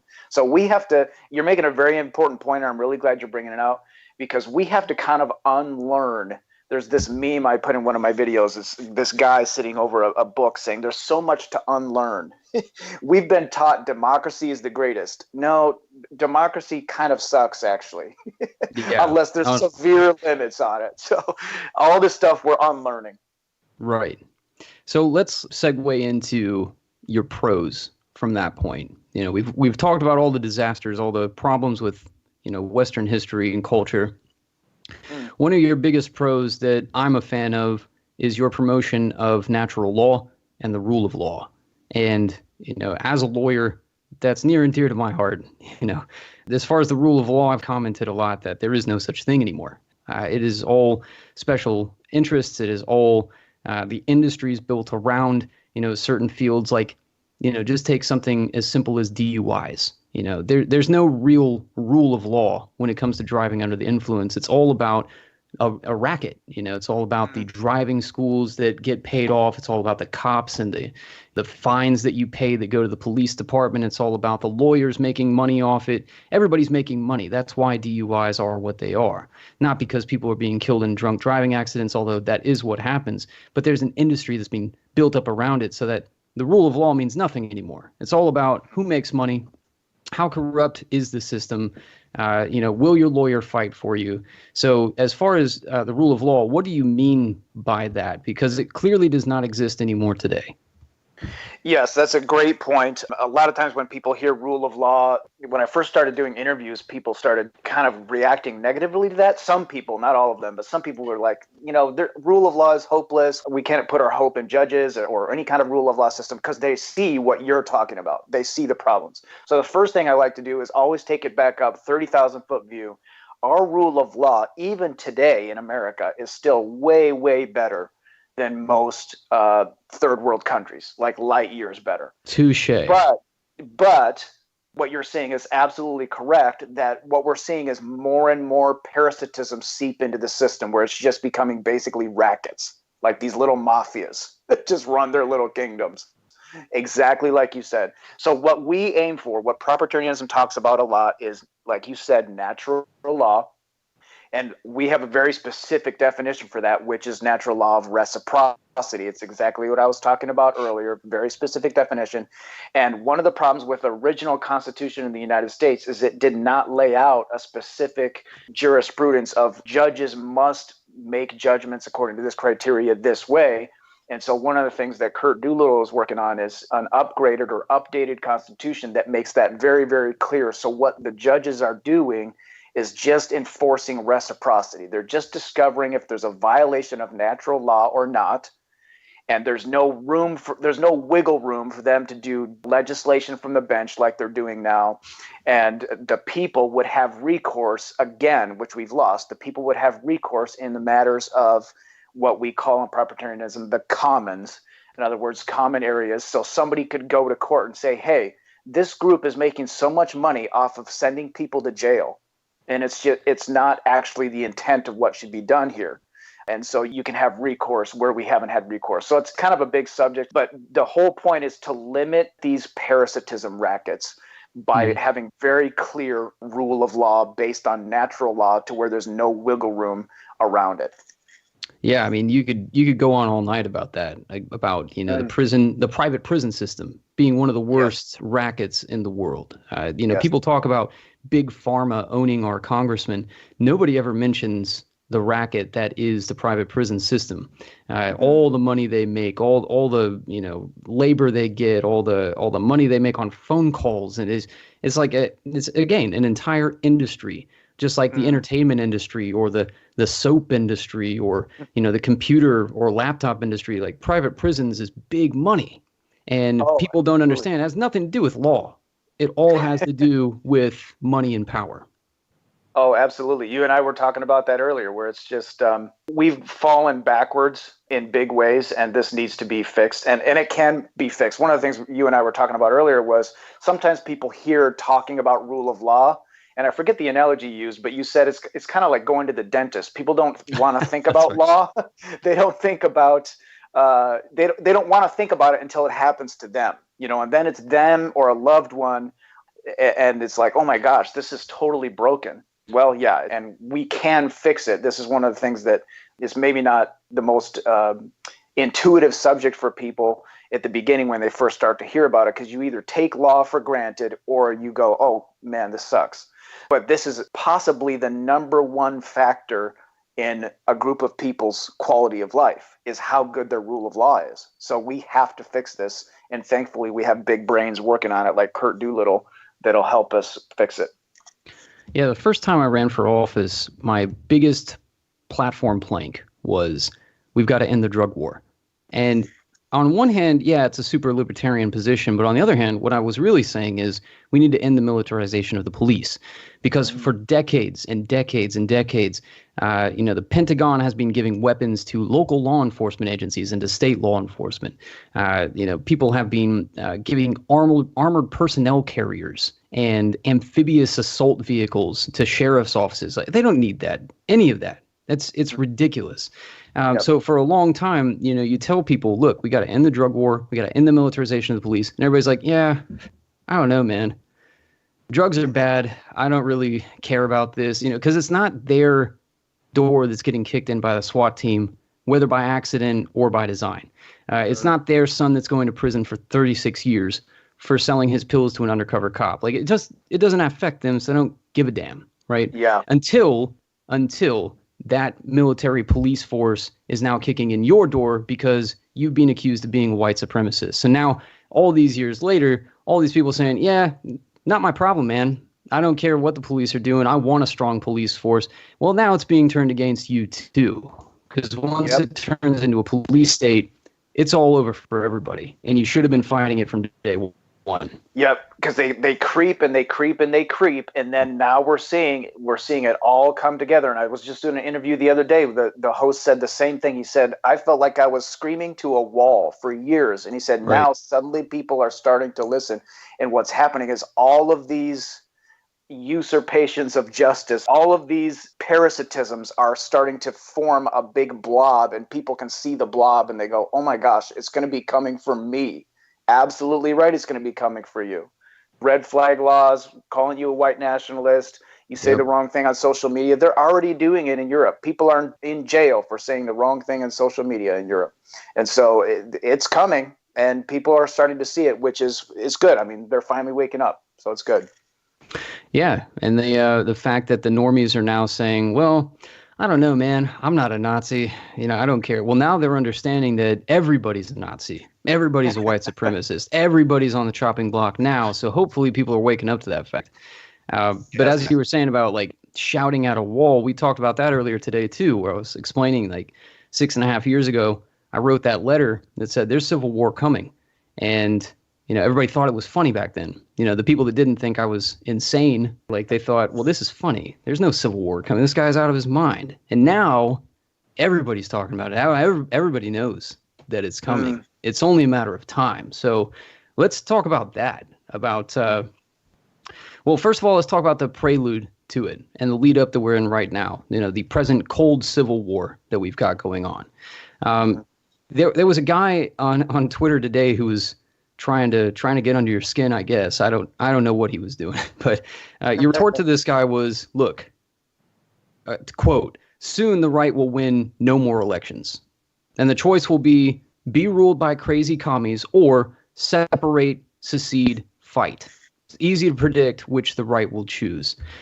I don't know if it is, honestly, because a lot of the people I see, whether they're the people in Portland taking pictures of white nationalists and giving it to the FBI, or, the normies down the street who say, I hate Nazis as much as I hate communists. Oh, man, it seems to me like a lot of these so-called conservatives on the right, they're perfectly willing to bend over the barrel and take it from the commies as long as they don't have to fight. That's probably the number one thing that I hear is some version of that, what you just said. People are too complacent. People are too, they're just going to bend over and take it. Or conservatives have been bending over and losing and ceding ground to the left for decades. My comeback to that is always pretty much the same, which is, number one, the grassroots right wing has always had some type of hope in, well, maybe we can win the next election. Maybe we can win elections. When that goes away, and the shoe still has to drop for a lot of people on the grassroots right wing. There's a good number of people that realize this, and it's growing rapidly every day. But there's still at least half, if not more like 2/3 or 3/4 of the grassroots right wing still does not understand that come 2024, it's going to be extremely difficult to impossible for the right wing to win any national level elections. And after that, forget about it, just because of demographics. So once that realization sinks in, once Texas goes purple and then blue, because it's already turning purple, the tone is going to change completely. And my prediction is you're going to start to see secession movements gain steam rapidly, because there's people trying to push that now, but it's been hard to gain steam. But we're going to see the same dynamic there as we're seeing with people suddenly listening to us like, oh man, you guys were right. You're going to see the grassroots right making an end run around this whole politics thing, because what is the point of voting if you can't win any elections and you've basically just been colonized? So there's nowhere else to run. That's the other thing that grassroots right-wingers like to do is our attitude is just leave me alone. Just leave me alone to produce and work my job and have my family. So what we do is we run to the suburbs, or we run to a red state. Well, very soon there is going to be nowhere else to run. When the left starts winning all the elections, if we get that far, they're going to outlaw homeschooling eventually. They're going to mandate LGBT teaching in public schools. They're going to do all this stuff that make it impossible for a grassroots right-winger to have any kind of what we would consider to be a normal, sane life. And when you can't win any more elections, that changes the dynamic completely over what we've had in the past. Well, how do we know, just to give a little pushback and play devil's advocate, how do we know that the GOP isn't just going to say, all right, so let's play this game. Let's just move our platform a little to the left so that we can get more of these center folks. And let's just keep moving left and left so that we can keep winning elections and keep this two-party system going. And we'll take power and we'll just cede a little ground. Well, that's a great point. I think they probably would do that. Now, the thing is, will they be able to win any elections? Because the grassroots right wing is already somewhat to the right of Trump. And Trump is way to the right, even though Trump's kind of like a moderate centrist guy from 20 years ago. He's like already way to the right of the establishment GOP. So if the establishment GOP takes back over and Trump is gone, and there's nobody that really steps in to fill Trump's shoes, they're not going to be able to win any elections, because they're not really going to appeal to the leftist types. Because if you look at the charts, the left, the voters have moved way to the left on all these issues. And so if the GOP tries to be like, well, I'm social justice warrior light now and I'm late to the party, they're not going to get many votes that way. And they're not going to appeal to grassroots right. So I just don't see how they can win elections, even if they do that. And even if they can win elections somehow, obviously there's 60, 80 million grassroots right-wingers in the country that have zero political representation. And it's already borderline unbearable with Trump in office, the things these leftists are doing. So I just don't see how this thing has a peaceful landing or a slow decline without some kind of separation, secession, serious movement from the grassroots right wing at some point. Well, let me ask your opinion on this then. The 2020 election. Let's say Trump wins the primary. Let's say anybody, Kamala Harris, Bernie Sanders, Cory Booker, it doesn't matter. Whoever wins the Democratic primary. Democrat versus Donald Trump, who wins and which is better for the acceleration of civil war? Like, if Donald Trump wins, will the leftists go so out of control that there will be civil war? Or would it be more likely that they'll start it with a Democratic president?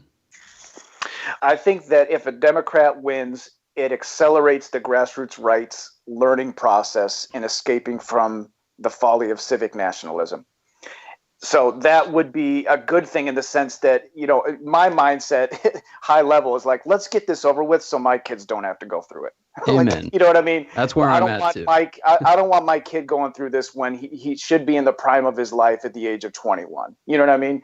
So that's my bias because I have young kids. So that would be good in that sense. And please understand, when I say good, I'm not like hoping for people to go die and stuff. That's not what I mean. I just mean this is gonna happen one way or another at some point. So now if Trump wins, yeah, like you said, the left could go bananas. The left is not smart enough to know that all they have to do is calm down and let people keep flowing in from overseas and they can get everything they want. They're not smart enough to do that. That's why they're on the left in the first place. Exactly. So they will overreact, and they could spark, if they take a shot at Trump or if they escalate the violence. There's a critical mass of grassroots right-wingers already that are just basically waiting for an excuse to say, let's make some demands, let's separate, let's take some action here. And obviously, if Trump loses, that accelerates things, but it could happen even if Trump wins. And I don't know who will win in 2020. I think either side has a shot, so I can't predict that. So talking about the prelude and the lead up, the fault lines and all that, we talk a lot about, balkanization and the differences in the country. I think a lot of people, especially listening to this program, know that there's going to be it's mostly going to be racial fault lines, right? But I'm sure there are others as well, things like locale. And we've seen any of us in the right know that there is at least as much factionalism as in any political party. So there's always going to be balkanization on top of balkanization on top of balkanization. To my mind, the coming civil war is going to be a war of all against all, like Hobbes said in the Leviathan. What do you see the fault lines as being, John? Well, this is what I like to say, because I completely agree with you. There's definitely what we call packs. The right wing tends to run in packs, and the left wing acts like a herd. They seek conformity, and that actually gives them an advantage in a democratic system because they just seize on opportunities. Whereas PACs try to be strategic, and we sometimes disagree with other PACs about this or that. But this is what I like to say. The entire grassroots right wing is, as far as I can tell, pretty close to 100% unified around the major things that we want to stop. For example, there are Christians on the grassroots right wing. There are atheists. There are agnostics, whatever the case may be. They disagree on, well, we should do this, but they don't disagree on, we need to stop this. Everybody agrees we need to stop XYZ, the crazy left commies, basically. So there's actually a lot of unity on the grassroots right. And to me, I see the fault lines as you said, race is one fault line, although it's not a perfect fault line, obviously, because you've got some non-whites that are, on our side politically, and you've got some whites that are crazy leftists. So, and another fault line I'm seeing really come home strong now in the last even just few months is the whole LGBT social aspect. There was a news item the other day, for example, a man that's divorced from his wife, they've got 3-4 kids. The woman now, when she has custody of a 7-year-old boy, dresses him like a girl and now wants to chemically castrate her own 7-year-old boy. And the man's fighting in court to stop this, and she's backed by these big money LGBT advocacy firms. That's right. And we just can't live with people like this. So that's something that I think is causing a big fault line, is any family-oriented person just gets enraged by this. And some people say, well, it's got to be the economy. When the economy falters, I don't think the economy has to falter in any kind of a big way for this, because there's a lot of other things that people care about even more than money, although there's anxiety about Marxist and socialist economic policies as well. But there's all these fault lines, and it's kind of like we said earlier, they're kind of all coming together to where a grassroots right-wing person is starting to feel like the walls are closing in around them and just saying, we can't live like this. So it's a lot of things. Yeah, the racial fault lines being imperfect is a good point. I mean, everybody talks about no more brother wars. We can't have white people fighting white people again.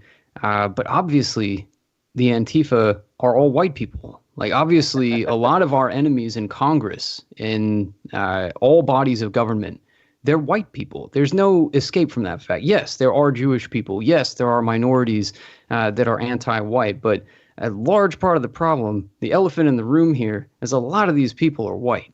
Right. And I just got my first, on this campaign anyway, not certainly my first assassination threat ever, but my first assassination threat on the campaign came in today. And it's a group of white people. So, yeah, it's just, there's no way to say, oh, all whites are always going to be unified at some magical point in the utopian future. It's just not going to happen. And like you said, there are some people who are always going to be allies, even though they might not be the same race as us. Like, it's not as clear cut as something like, the Turner Diaries might make it out to be.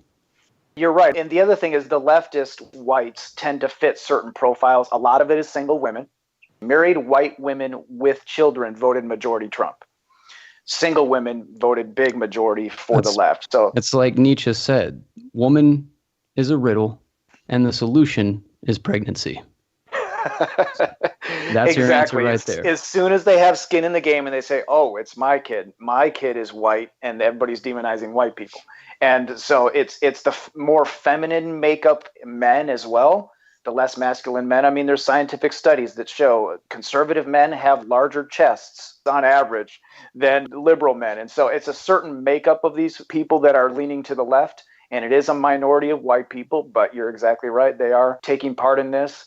And Kurt Doolittle calls it a speciation. We're actually kind of trying to speciate because these people are, I mean, to me, they're like aliens. I mean, I understand them intellectually. I can explain to you why they are the way they are, but it still seems totally foreign and alien to me. And I'm talking about the white people that are leftist. So, yeah, we need to separate from them. And they're basically dead weight. And yeah, we don't want to be, we don't want any more brother wars. It'd be great not to have any wars, but we can't live with people like this that are just basically just nuts. Amen to that. Well, we're coming up on the end of the hour here. We have any questions come in for John Mark in the chat here? We don't have super chats on the presidential campaign YouTube. Not any that stood out to me. Okay. Can I riff off of something you said earlier quick? Yeah, 100%. Because you had talked about preparing for afterwards as well. And that's something I think we need to do. And you had, I really appreciate how you at the beginning of the interview brought out very specifically, these are things that we tried that we now should know they don't work. So let's not do them anymore. That's a start, right? No more mass immigration. And it's not because all these people are evil or anything like that. It's just because over and over and over in history, we see the same things. These people groups are not the same as each other. Western civilization is very, very unique. The people of Northwest Europe developed a very unique set of instincts, civilizational best practices that we kind of just take for granted. And we have just assumed and been sold the lie that everyone else can just partake in this and it will be fine. And that is not true. So first of all, let's set aside all these failed strategies and not do that stuff again. And then second, there are definitely some changes that we can make to our governmental system, to our rule of law, to our constitution, make it more thorough, make it more accurate in places. Some of the things that our founding fathers took for granted and just kind of went unspoken, let's make those explicit. There are things we can do to make it so that our descendants have a good shot at not having to go through this same cycle again that we see over and over in history. And that's what you and I were talking about earlier as well. We've seen this movie enough times now, and we have enough historical knowledge and enough people with access to it through the internet that we should be able to, we really have a legitimate shot at making it so that our descendants can really hold off this same cycle from happening over and over again and have a legitimate shot at doing that. So I think there's great hope just because we're learning so much, and we're learning so much so fast that once we're on the other side of this thing, I think the future can be very, very bright for our descendants. Amen to that.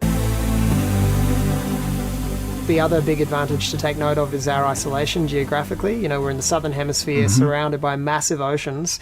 Our nearest neighbour is Indonesia, and although there are some problems there in trade relations and politics and immigration, really it's quite difficult and expensive to get to Australia if you're not coming in on somebody else's dime. And so we don't face the southern border problem that you guys face. And it seems like your northern border is okay because there's not a lot of Canadians coming down south, but you know, you should probably build a wall there too, just in case. Just in case, right? Yes, and that's a great point. And you know, Kurt talks about this historically as well. And this is one of the problems that we're dealing with when we're dealing with our fellow white people of Western European descent, which is that white people of Western European descent are far less ethnocentric, just instinctively, than pretty much anyone else on Earth, as far as I can tell. I've spent some time in the third world, and I mean, everybody else in the world just automatically, without even thinking, is just ethnocentric. They are going to push for whatever is best for their group. But this is fairly new, as far as I can tell, right? You know, because only going back 60, 70 years to British colonialism, we were involved with other races very heavily, but that was in quite a different way. You know, we were involved in nation building and in civilizing some, you know, fairly savage cultures, or some primitive ones, or some ones that were a bit behind. But there wasn't so much integration. You know, white people, as far as I know, you know, my grandfather's generation, really, the white people led or ruled the brown and black people, rather than you know, cooperating with them on a sort of horizontally flat level like we're trying to in the West at the moment. Yes, and a lot of that comes out of the Enlightenment, this idea of the aristocracy of everyone, that everyone can just be in charge and everyone's equal and all of this. And so it has become now a religion on the left. And I was thinking about it the other day. The left really does want to transcend. They really do want these people groups that 200, 300, 400 years ago would have been considered primitives, just because their history was much different. And they didn't have the historical grinder that we had in Western Europe. But they really want to bring them up, and they just can't hear the message that multiculturalism doesn't work, and you have to actually bring the average IQ of the groups up in order to give them a first world lifestyle. They just don't want to hear some of the realities, because they're just dead set on this. We are going to do this, and if you get in our way, we're going to dehumanize you. And that's a result of that Enlightenment idea of the aristocracy of everyone, and it's a result of the point I was making earlier, which was, for example, England was an island.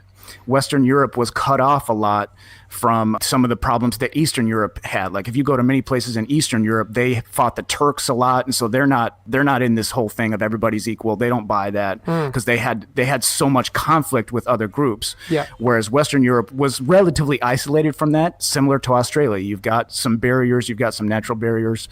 So all these historical things play in as well, and that's one of the things we're fighting, is just this instinct in white people to try to extend trust, and realizing that there's limits to that. I think as well, I'm a Christian myself, and I think that it's the twisting and politicization of a lot of Christian values that has enabled white people collectively, and in particular Western Europeans, to make too many concessions and too many allowances for untruth and for violence and for parasitism, as opposed to understanding that you can love your neighbor, and sometimes the best way to love them is to actually not tolerate their bullshit whatsoever, and to establish firm boundaries that cannot be crossed, so that you're not setting them up for failure and war. How loving is it to create a situation of bubbling conflict that eventually spills into another world war where millions of people are killed? It's not very loving. But putting up a fence and saying, this is my side and that's your side, and we can peacefully coexist as long as nobody crosses that boundary, to me that seems to be a very loving and Christian act indeed. But a lot of Christians have forgotten that, or don't understand that.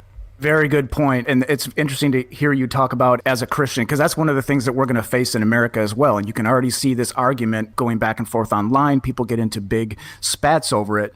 The non-Christian right-wingers get in spats with the Christian right-wingers because they're saying, well, your universal love thing is going to shoot us in the foot. We can't have this. But the way you articulated it is it's actually loving to make sure that these people are not getting embroiled in a big conflict. That's an interesting way of putting it. Well, that's the thing is part of my coming to Christianity was learning, and it was C.S. Lewis's writing that helped me there, but it was learning that love is not the same as affection. It's not the same as trust. Love is wanting the best for people, is wanting people to understand truth, is wanting them to thrive. And I want all people and all nations to thrive. I don't want there to be suffering and conflict, but evidence and history shows that when you put a whole bunch of different peoples together and pretend they're all the same, it leads to terrible, terrible conflict. So, I just think the thing that actually will bring the best for everyone is voluntary peaceful separation. Ideally, that's what I'd like. And I don't even necessarily mean along racial lines, but I think that's where the chips will probably land. I mean along values and along ideas and along, law, to say if this is the law of the land, and if you cannot or will not adhere to it and you want to change it in a way that's corrupting, then you go make your own country and have your own laws that we don't like, and we won't interfere with yours, you don't interfere with ours. Yes, and that's another good fault line that you bring up is how will this fall along racial lines? Exactly. And, it's not only about race, but race is definitely a big part of it naturally. As you said, because people are human beings, birds of a feather flock together, my grandfather used to say. It's not a prescription, it's just an observation of reality. And it's just that we will work in solidarity with people who look and think like us. Yes, in America at least, if you were to just divide it by ideology, right? If you were to take the right-wingers and the left-wingers, you'd end up with around 80% white people at least, and then maybe the rest of them non-whites. And it's worth reminding people again, because I know a lot of people will be very uncomfortable with this subject, and I have been for years. I'm getting less and less uncomfortable with it because it's the truth. But China is for the Chinese, and they're absolutely unashamed about that. My father lives in China and works there, and it's been very, very difficult for him to, he's had to work very hard to be accepted in the eyes of the Chinese government. But he is being over time, and he's becoming more and more an integrated part of that culture because he is putting aside a lot of his Western ideas and values that he's grown up with, and he's going, actually, China's the place for me, and I can work with this culture and these people. And they're saying, great, well, you're welcome then. But they're an ethno-state, and they will never let in so many white Western Europeans or any other race that could possibly overwhelm and lead to an ethnic Chinese minority. It will never happen in China. Japan, it's the same, they're ethnocentric. And you go to the Middle East as well, and you just find a whole bunch of ethnocentric tribes that hate each other. So why is everyone doing it, and why are we in the white European West pretending it's not a thing? Yeah, that goes back to our history too, and I'll see if I can articulate it. One of the things that we learned as Western Europeans due to some unique historical circumstances is we learned that extending trust and gaining cooperation pays off massively with wealth. Yeah. And so we learned that if we can, when you and I interact, we have three choices basically. We can either fight, or we can just leave each other alone, or we can cooperate. Well, the one that produces the most wealth, if we can find something of value to trade with each other, is to cooperate. So Western people figured this out, and it's almost part of our DNA now in a sense. We just naturally do this. And so what the white leftists are doing is they're taking this and they're like, why can't we just extend cooperation and trust to all these other non-white people that are coming in? And why do you mean right-wingers not want to extend them cooperation and trust? And we right-wingers are saying there's limits to this because there's no reciprocity. Do these people care about us? No, they don't really. Do they? Can they offer us, if you're bringing a group of people in that has an average IQ of 90, how can they reciprocate? It's just a cost on us. And not that we don't want them to have better lives, but we just can't continue to bear costs and bear costs and bear costs. Yes, yeah, that's right. Yeah, I've got my own family to worry about first, and it's hard enough to raise a family in the West with the amount that we're being taxed. And then when you see what the tax money is being used for, it's a terrible betrayal. terrible betrayal. Absolutely. And this is one of the things I talk about a lot is we're dealing with instincts here. A lot of what people are doing is just instinct. When these leftists are saying you're a Nazi if you want to have borders, that's just an instinct. That's that Western, let's reach out and cooperate. Let's believe in people. Let's believe in the best of people. Let's believe in the Enlightenment idea of the aristocracy of everyone. Everyone's equal. It's just these instincts run amok. And they're being taken advantage of, quite deliberately by Marxists and, postmodernists who are trying to pull the rug of objective truth out from underneath us and pull the rug of reciprocity out from underneath us and then bank on our Christian charitable ethic and bank on our high trust white Western European ethic and just redistribute. Yep. And that's why I say we as Western European peoples, we're learning a very important lesson now. It's a very painful lesson, but it's a very similar thing to, you may have experienced this. I've definitely experienced this in my personal life where I have a strength, but the flip side of that strength is a weakness. And so Western European peoples have a tremendous strength, which is we know how to reach out and create high trust situations. But it's like in your personal life, you can extend trust too much to someone that doesn't reciprocate, and then you just become a doormat. And so we're learning this lesson. We're having a weakness of ours, which is the flip side of a strength, punished right now. And so we're learning it at different speeds. But it's a necessary lesson. It's a painful lesson, but we have to learn it. Absolutely. And we just see the left continuing to double down, triple down, quadruple down in spite of our warnings. And this is an example. This conversation itself is an example of how people on the right are polite, generally want the best for people. We're not tyrants. We just want as much peace and prosperity as possible for as many people as possible. And we're trying to do it through observing history factually and observing human behavior factually. And of course, I strongly expect there'll be all kinds of emotional reactions from people to this conversation when they see it, and there'll be people calling us names and bigots and Nazis and all that sort of thing in the comments. That continuing to put your fingers in your ears if you're on the left and ignore the reality of the situation is what's going to bring about the thing that I don't want and that you don't want, which is war. But it seems to me they're incapable of listening and understanding, and they're just going to keep pushing until war is inevitable. That's the thing, is they are not the core of them. Their core, they're not capable of pulling back rationally and saying, if I keep doing this, this is going to create a huge problem and I'm going to bite off more than I can chew. And in America, for example, I'm going to find myself staring down the barrels of 400 million guns. They're not capable of pulling back because they're just acting on instinct. And you know what it is? It's junkie behavior. They're addicted to the government teat. They're addicted to the resources that are distributed to them through the government system, and they can't even allow themselves to entertain the possibility that it's unsustainable and it's all going to fall down on them in a heap. And this is what junkies do. And I would also add to the junkie aspect, they're addicted to the feeling that they have a purpose in life, and they view what they're doing as kind of the final step in the progressive arc of history. If we can just get rid of those pesky white men and those pesky right-wing people, say in America, we can have our utopia, right? Yeah, exactly. And we all know it's going to be disaster. Well, let's just hypothetically take whites out of the picture for a moment, and let's look at the race relations in America between Latinos and blacks. How's that going? And how will that go without white people in the middle to push them apart and to police? Exactly right. It's just, it's a utopian, it's a fantasy. It's a fantasy. It's not going to work. And this brings me back to propertarianism. One of the reasons that I really want to popularize propertarianism is, let's say we get through this, right, James? Let's say America, Western civilization gets through this and we're able to implement something better, make some improvements. We don't want our descendants to have to go through this again in another 100 years, 50 years, 200 years.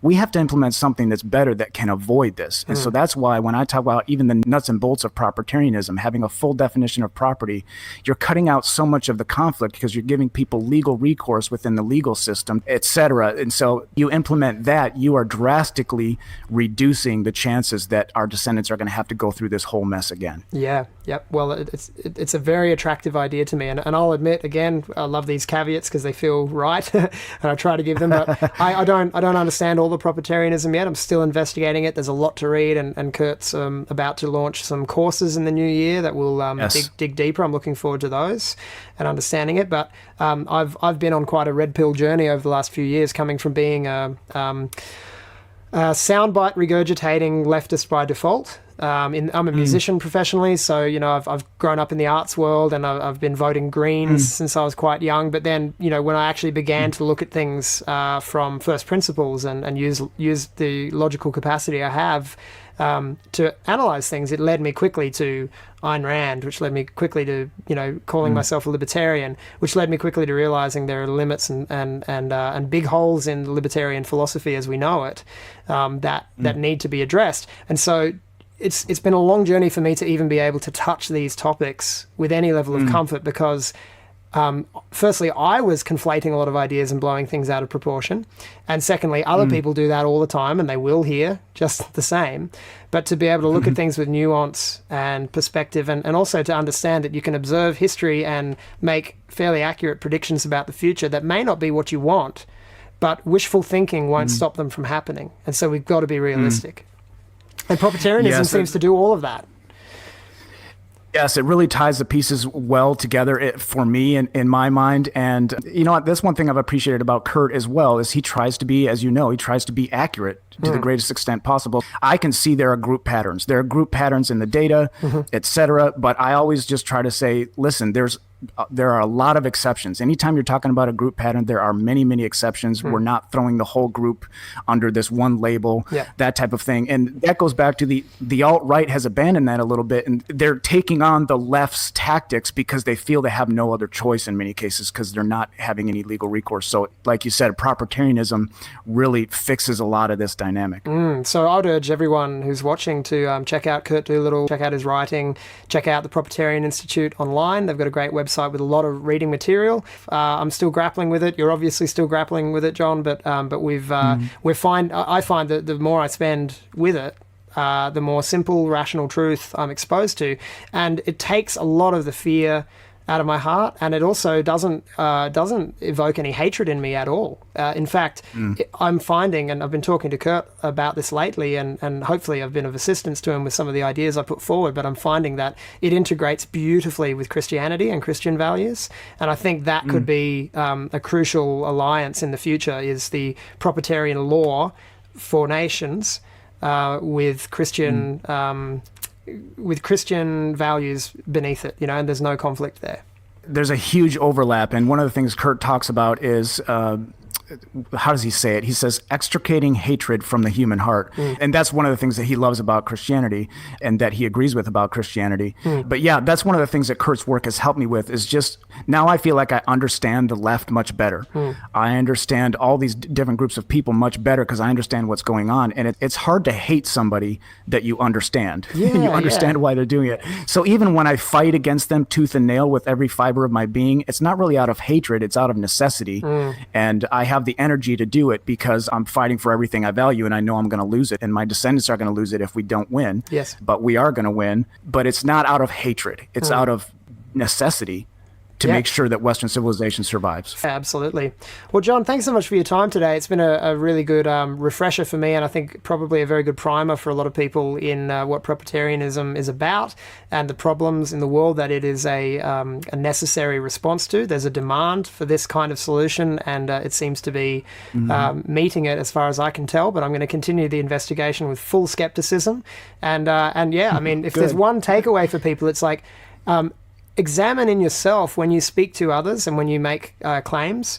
Examine your language and how truthful are you being? Can you be more truthful? Can you frame things as feelings, intuitions, instincts, or hearsay properly, so that you're not making false truth claims? And I think if people begin to actively be mindful of that within themselves, it will have a huge ripple effect in our culture and in our law. All other catastrophe coming aside. Agreed. Absolutely agreed. Great piece of advice.